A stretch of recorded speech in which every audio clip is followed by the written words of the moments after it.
I'm Isaac from Wotso Videos, where we discuss fun topics for fun people, and today I'm going to be discussing the Last Jedi trailer, some Star Wars news, and finally allowing you to ask me some questions about either Star Wars, myself, or Disney.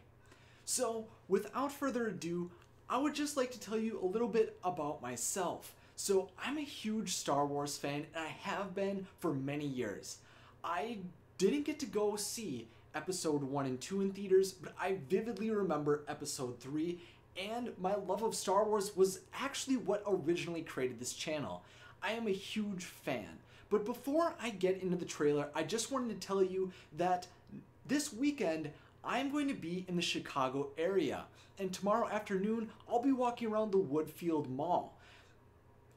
It's just around outside of Chicago in a suburb area, and I just wanted to let you know that if you wanted to come and meet me, I'll be tweeting about what I'm doing and where I'll be. So if you'd like to stay up to date with what I'll be up to, then follow me on Instagram, Twitter, and Facebook at Wotso Videos.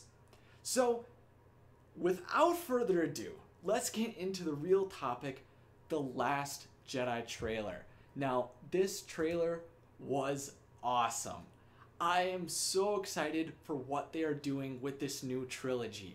It is truly exciting to see what Star Wars has become and what it's allowed to continue to grow and to be. I am super excited for this movie, and I know that The Force Awakens wasn't perfect, but I love what is happening now. So, I have a list of things I want to talk about, breaking the trailer down piece by piece. So we start out seeing Kylo Ren looking over the factory facility, and man, although the Starkiller base blew up, they still have a lot of resources at their disposal. I know I've seen videos talking about it, but I don't remember how they're able to fund all of these projects, but they sure have a ton of money at their disposal. I'm really excited to see, like, that new AT-AT, for example, and Snoke is talking. Let's talk about that first. Okay, so he says, "I felt your raw, untamed power," and of course you think that is referring to Kylo Ren, but at the same time, right after he says that, then we flash to Rey, and this is the whole dichotomy that is going on in this trailer, is that there's two groups growing, and each has a strong master and a powerful apprentice with unprecedented power. It's really exciting to see. And then we see Kylo Ren pick up his lightsaber, and we know that he's going to kick some butt. Okay, and then it flashes to Rey, and then something inside her has awoken. That's what she says, is that there was something always there, but she's breaking out, and she's finally utilizing it, and that's this powerful force ability she's wielding. And so she raises the rocks, and Luke is beginning to see what she is capable of, and that's when the rocks crack, and that was awesome. I loved that moment in the trailer when that happened. It was shocking, and especially to see Luke's face freak out, because he was the one who everyone was freaking out about in the original trilogy, and now he knows that the raw power that he had and that Kylo Ren had is something that needs to be controlled. So that was awesome. And then Luke says he's scared. He understands that this is something that he needs to be worried about. And then it flashes to Kylo Ren's theme and him smashing his helmet. And oh gosh, I love his theme. It's getting to the point where I like it really similarly to the Imperial March. It's such an epic moment. And then we see him claiming that he needs to get rid of his past, and he's going to be willing to do that by any means necessary, killing even his past. And then he does the iconic Anakin Skywalker barrel rotate to try to maneuver out, and he's looking like the ace pilot that the Skywalkers are supposed to be, and he's blasting his way through. And we know that Leia's on a ship too, and they know they've got the Force. They understand that they're both in a situation where they're in direct confrontation, and we can see Kylo Ren's disdain at the sight of it. He's conflicted, to say the least.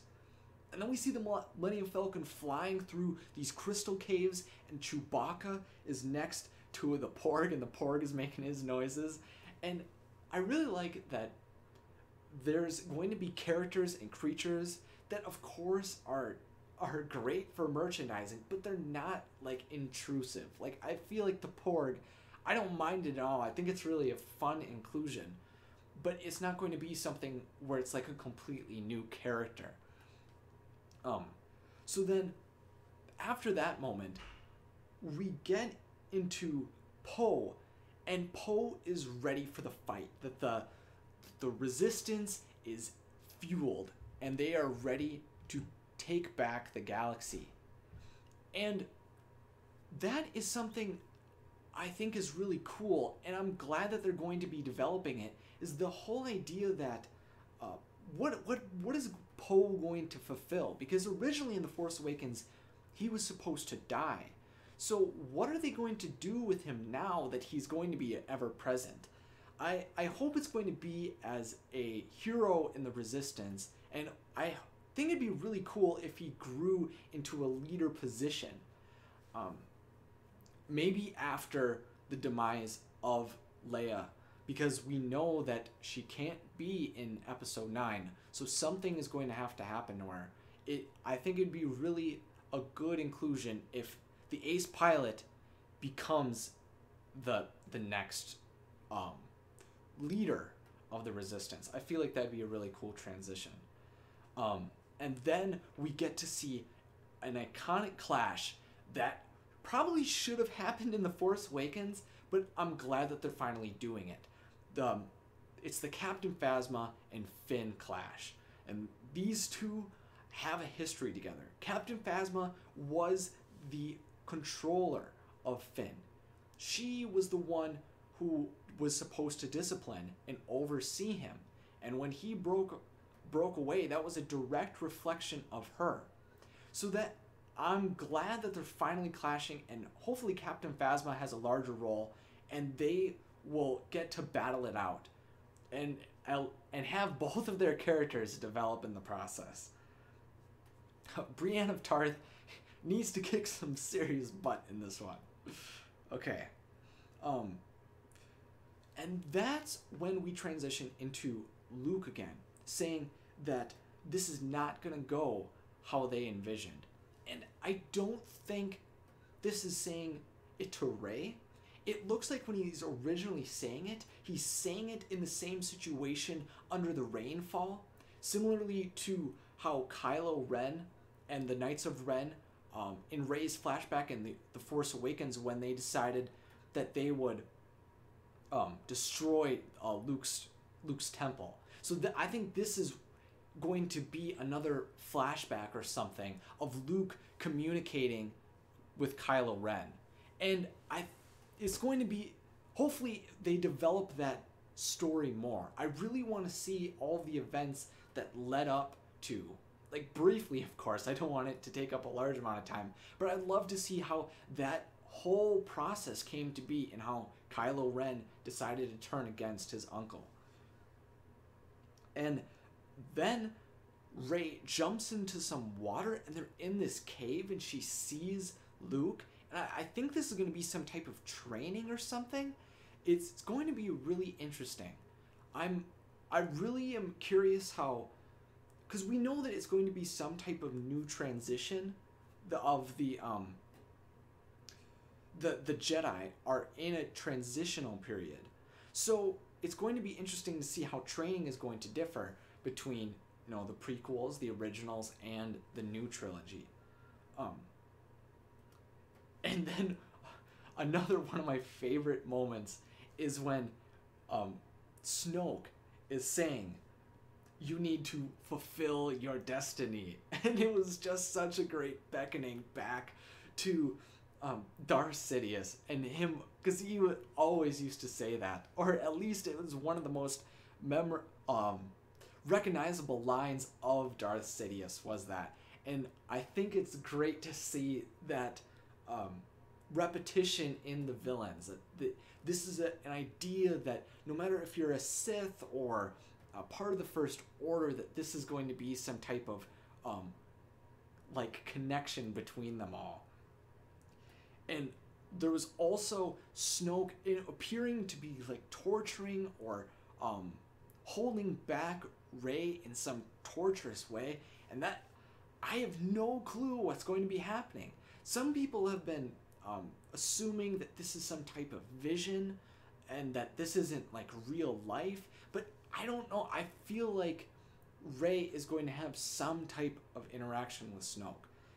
At least someone, a part of the Resistance, will come into contact with Snoke. I feel like it has to happen eventually.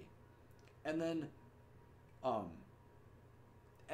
it goes black, and this was the most interesting part of the trailer for me, because throughout the whole thing I was really excited and I was hyped, of course, and then it faded to black, and then it dropped a bomb on me that I have originally didn't necessarily enjoy.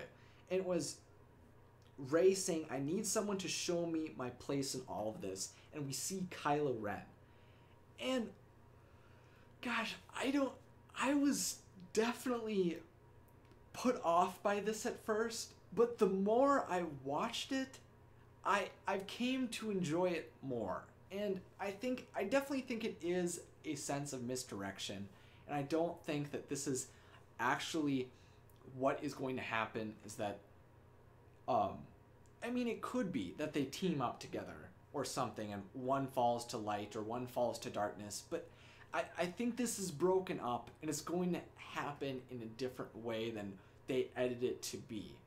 I think Rey is going to search for someone, but I think that's going to end up being Luke.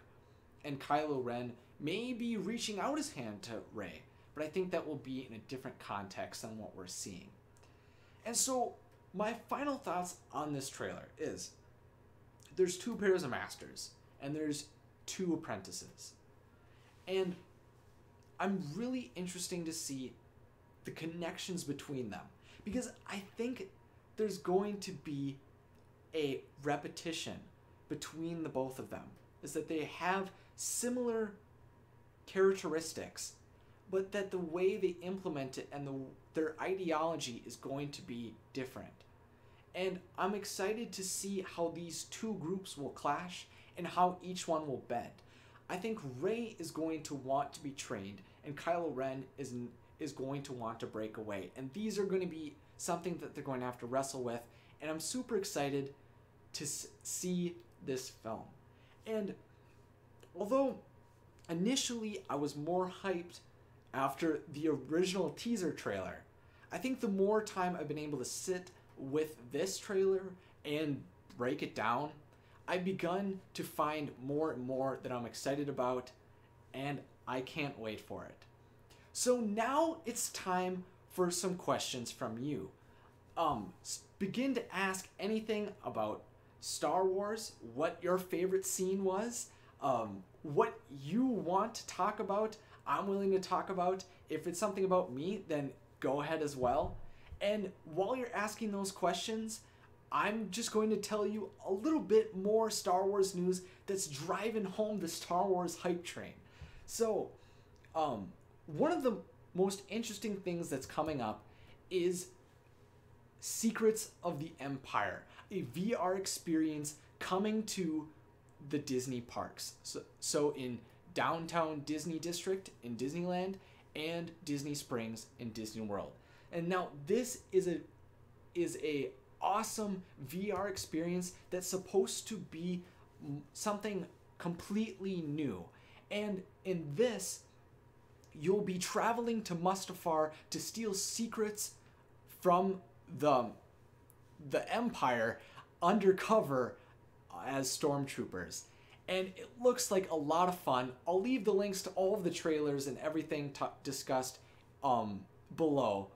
And also, if you're a big fan of the Star Wars animation, like the Clone Wars and Rebels, this Monday is going to be the season 4 premiere. And this is the final season of Star Wars Rebels, and this trailer that I linked below is discussing the Mandalore conflict, and I'm super excited to see how Ezra and the crew of the Ghost will wrap up. So now I've seen we've got a lot of questions, so let's jump into it. Disney Freak 309 says, will Rey join Kylo? Personally, I would like it that Kylo joins Rey, but I don't even know if that's supposed to or should happen in this movie. I kind of feel that transition may begin to happen in this film, but I kind of don't think that either one is going to trade sides by the end, unless one side does something like insane. Like if Snoke pushed Kylo to the edge, or Luke did something that pushed Rey off of the Resistance path, then both of them may come together in some situation.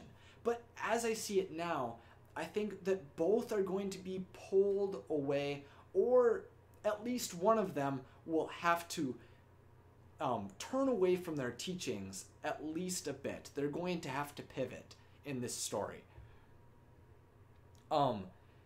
So BM Skate 101 says, is it at all possible that Rey is a granddaughter of Obi-Wan, or at least a descendant from him, or at least Luke? I think that this could definitely be a possibility. I really am intrigued by the idea that it's Obi-Wan, although I don't think it's likely.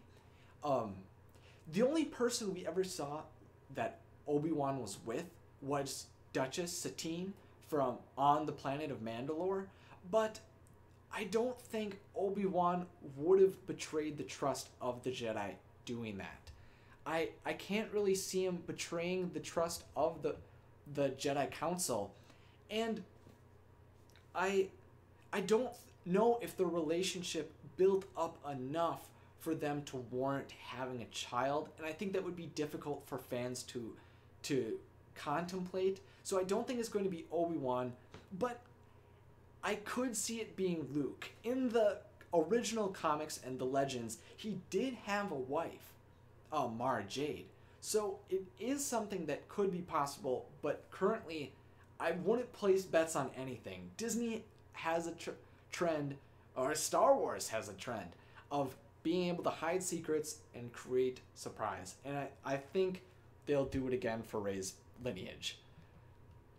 Okay. Margot C says, how you doing today? I'm doing pretty good, thanks. I really enjoy doing these live streams and doing these talks. It always brings a brightness to my day, and I love seeing everyone in the comments. So I really appreciate you asking. Mixar Light says, do you think Kylo will kill Leia? I don't necessarily think so. I just kind of feel like he's going to... How do I phrase this? I think he's going to be tempted to, and I think he might have the opportunity to kill Leia, but I don't know if he necessarily will. In stories, it seems that Kylo Ren killing his father, Han Solo, was something that he was supposed to help relieve him, but of his conflict with the light and the dark. But it turns out that was not necessarily what happened. If he's feeling more conflicted after killing Han, then it's possible that he might resist doing that again with his mother and pivot and change the way he's acting. Mason Lewis says, are you doing an OUAT live chat? So I did that I talked about Once Upon a Time, the premiere last week, and it was something that was really fun and lots of people joined in, but I kind of wanted to try out this live stream with a lot of different topics and see what really felt the best moving forward. So that's why I didn't want to commit to doing Once Upon a Time every week, and I wanted to talk about a bunch of different topics that might be difficult to do in a single video, or something that I would think would be better to discuss with fans live. So that's the idea behind the live stream, is to give some of my thoughts and then discuss it with you all. Rose Girly Gamer says, do you watch Film Theorists? Yes, I do. I've watched the Film Theorists for a long time. I remember when they created Film Theory, when they just had Game Theory, and a lot of their comments are pretty cool, and I think it's like some of my favorites are of the Elsa and Anna aren't sisters. That one's kind of a mind-blowing theory, and then their Moana theory I really enjoyed. I of course like the Disney theories a lot. So yeah, I do watch other theorists out there, and I enjoy a lot of them. Tyler Harding says, do you like Lumiere and Cogsworth? Yeah, I do. Those guys are awesome. They are great companions, and although I don't know if they're my favorites, like Flounder and Sebastian, they're quite the duo as well. So, like, I do like them, but like favorite sidekick, that's like a completely different question, which I know I brought up, so that's kind of off topic, but yeah. And short answer, they're good. They're good. Coconuts asks, what animated movies do you think Disney will do now that Gigantic is canceled? See,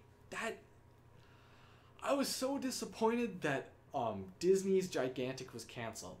For people that aren't familiar with the situation, originally where Wreck-It Ralph 2 is coming out next year, there was a film known as Gigantic that was supposed to be coming out.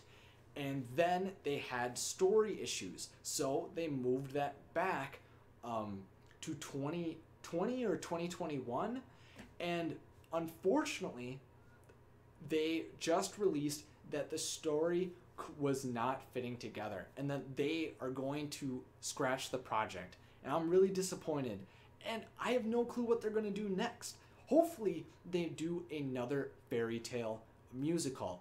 That's what I really want to see. And that's what I was excited about with their reimagining of Jack and the Beanstalk.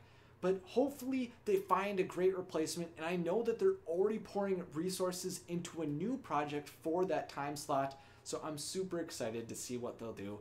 I'm sure it'll be something great. Mete West says, when is Frozen 2 coming out? That is coming out in 2019. I believe in November. That is a project I'm super excited about as well. I know that's going to be a great time for theorizing and for a great time for the Disney company. 2019 is just going to be a crazy year all around with Infinity Wars 2, Episode 9, Frozen 2, and the Lion King remake. I'm super excited for 2019. It's going to be a great year. Kim Chi Happy Face Potter Games says, who is your favorite Hogwarts professor? That's definitely easy. Well, actually no, it falls to two. There's definitely two winners. Lupin and McGonagall. McGonagall is like, she's strict, but it always seems like a reasonable strict, and she sticks around through the whole series. She's always there for the characters when they need it, and she supports them when it makes sense. But she's not afraid to discipline them, which I find is just great to have that balance. And then Lupin, because he's always sympathizing with Harry. You get so much out of his relationship with Harry, and I love the dynamic between them. Rose Girly Gamer. I was also originally I got Ravenclaw, but when I took the Pottermore actual test, that I got Gryffindor. So I used to be Ravenclaw. That's what I originally thought I was, but not anymore. Not anymore. I'm glad I could answer your question, Potter Games. No problem. LPS Purple Paws says, favorite underrated Disney animated movie? Okay. Ones off the top of my head are like Brother Bear, Atlantis, Treasure Planet. There's a lot. I'm trying to think of things that aren't classically popular, like Renaissance films. Though those are famously popular films, but are there ones that I specifically like? One that I haven't seen in a long time, and one that's not even out, is Lady and the Tramp. And it's one that I think people remember as a Disney classic, but isn't one that is commonly talked about. I really enjoy the story. It's so simple, it's got so many iconic moments, but it's not something that's highlighted very much in Disney discussions and everything. So I think that would be my favorite underrated film, Disney animated film. Sarah Smith says, which Star Wars movie is your favorite? It currently falls down to two. Now, I'll just say them right off the bat. Star Wars, Episode 3, Revenge of the Sith, and Star Wars, The Force Awakens. Those are currently my two favorite. And before The Force Awakens came out, Episode 3 rose to the top. Now, I know most people are huge fans of the original trilogy and say blasphemy if you like the prequels, but I admit it, and I've come to terms that I am a prequel kid. I grew up with the prequels, and I enjoy them. So, Episode 3 was something awesome. It was finally PG-13, a Star Wars movie PG-13. That was insane. And it was something so much darker, and it was finally getting to see the full transformation of Anakin into Darth Vader. And when that was happening, you could really tell Hayden Christensen was Darth Vader, and it was something that was so great. We finally got to see Anakin and Obi-Wan clash in a real fight. There was so much action and power and story, and it was so thrilling. And then The Force Awakens, because it's just something so new. There was something so hype-worthy about it, and it delivered exceptionally well for me. Normally, I go into movies hypercritical. Like, leaving Moana, I was unsure if I enjoyed it, and I had to watch it a few more times before I really got into it. But Force Awakens, I went out of it loving it. And that's why those two rise to the top as my favorite Star Wars movies currently. Okay, next question. Jason Roa says, which Star Wars series do you like more, The Clone Wars or Star Wars Rebels? So, I would say that my favorite right now is Rebels. Clone Wars has a lot of great story arcs, and it creates a lot of resolvement for some of the problems in 2 and 3. It's got some great stories, and I really enjoy them. But there are moments that feel unfocused and unnecessary. Star Wars Rebels, on the other hand, I really enjoy the combination of the whole crew of the Ghost, and I love the adventures that they're going on, and we get to finally see a long time transition from early rebel cells into a full-scale alliance, which they're moving towards in Season 4. Not only that, but there's also Thrawn and Ahsoka more, which is something I loved about the original, is the inclusion of Ahsoka, and we get to see the resolution of Darth Maul. So there's a lot to love in both but Star Wars Rebels comes to the top for me. Ernesto Chacan says, "Hey Isaac, not a question. I also have the same T-shirt that you are wearing, and that you agree that you like the prequels. That's awesome. We're definitely on the same wavelength then. It's a pretty awesome shirt, and the prequels I find pretty fun." Purple Rose says, "Do you like Minecraft?" Okay, my junior year of high school, so that was 3 years ago. 3 or 4 years ago. Over Christmas break, I went super hard into Minecraft. I was terraforming a huge area. In survival mode, I built a giant castle, and in each of the 4 pillars of this giant castle, I had little rooms that I had built, and I had a very complex mining system, and I was building farms and everything like that. I was really into it. I'm not super into it anymore, but I still like to hop on occasion, and it's still a great time. I highly recommend playing it if you haven't. It's a completely unique experience, and so that's my thoughts on Minecraft. I've played it, don't currently play it much anymore, but it's a good time. Sarah Smith says Natalie Portman is legend, and the prequels made her career skyrocket. Dude, Natalie Portman was awesome back in the day, and it was so cool to see her kick a lot of butt, just like Leia did. There's a lot of great moments out of the prequels, like Natalie Portman. Now the love story, I mean, I like the music of it, but obviously they didn't have a lot to go off of, but and my point is, Natalie Portman was doing great stuff. I really liked her in there. Master Riku says, "Do you think there should be a sequel for Robin Hood, or do you think it should be least be in the new Kingdom Hearts games?" Robin Hood is one of those that I've only seen bits and pieces of. I'm not a huge fan of Robin Hood myself, but I think it could make a cool world in Kingdom Hearts if they did it right. I think it could be a really fun environment, and interacting with all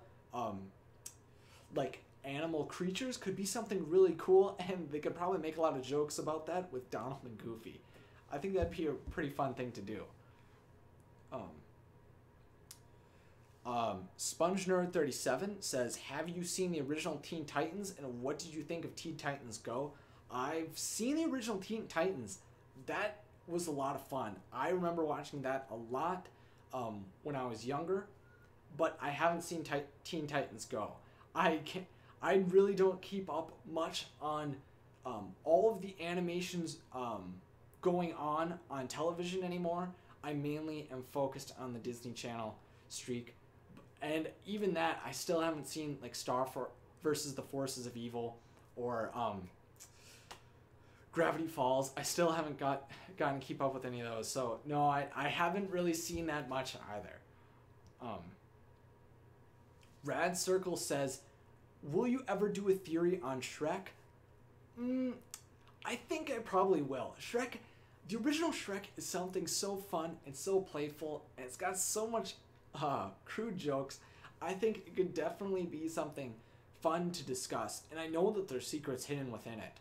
That's just something I would need to watch again. I'd probably get the 4 movies and watch them all through and develop something. I know that there's something there. I just really got to go out and do it. So if you are interested in seeing that, definitely request it. I like that boulder. That's a nice boulder. Epic comment, Master Riku. That was a great joke. Okay, so I'm going to answer one more question, and then we'll wrap up the live stream. Now we just need to find one. Ooh, I like this question. This is a good question. Disney Freak 309 says, "Favorite DCOM, Disney Channel original movie?" There are a lot of good ones. And of course, I'm going to pick one from my childhood. So, let's go through some of the highlights. I enjoy Twitches, which is something I was considering doing for this October, but it'll probably get saved till next. Halloween Town. Great setup, great world. They had Debbie Reynolds. It was so much fun. And that one also expanded into 4 movies. Descendants 1 and 2, really recent movies that I really enjoyed, and obviously because I've been going into them a lot on this channel. But I'd have to say, my favorite DCOM is High School Musical. High School Musical was so good. I remember watching it when it first came out, and it started off something so big. Like, it was a phenomenon, to say the least. And it was something that just something so unique that I remember listening to all the music, similarly to how kids listen to Descendants now, and it was just a good time. And it spawned other great movies. High School Musical 2 was awesome. I didn't get into High School Musical 3 as much, but 1 and 2 were awesome. Okay, so if you enjoyed this live stream and you'd like to stay up to date with new magical videos, then click that like button and subscribe down below. If you'd like to stay up to date with my activities over the weekend, which you might want to if you're a fan of some other theorists out there, maybe who make other videos about Pixar and Harry Potter, then you should follow my social medias on Twitter, Facebook, and Instagram at Wotso Videos. And if you enjoyed this, then leave comments for future live streams. I'd love to know what topics you enjoyed and what questions you like to discuss. And finally, thanks for watching and have a magical day.